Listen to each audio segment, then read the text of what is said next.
আসসালামু আলাইকুম। বাইক বিক্রি করার সময় যদি বলে মালিক বিদেশ থাকে তাহলে বাইক কিনবেন না।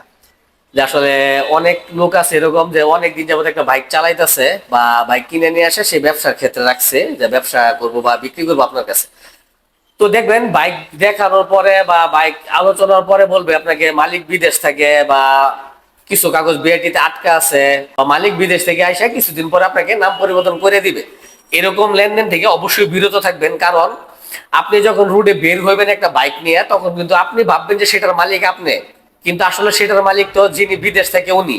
তো ট্রাফিক যখন আপনাকে আটকাবে তখন কিন্তু ট্রাফিক এটা মানবে না যে মালিক বিদেশ আছে না কোথায় আছে। ট্রাফিক কিন্তু স্বয়ংসম্পূর্ণ ডকুমেন্ট চাইবে আপনার কাছে বা আপনাকে বলবে যে নাম পরিবর্তন করছেন কিনা। যদি কোনো একটা জায়গায় ট্রাফিকে কোনো একটা ডকুমেন্ট কম পায় তাহলে কি সে অবশ্যই আপনাকে মামলা দিবে। তো সেটা কিন্তু দোষ আপনার।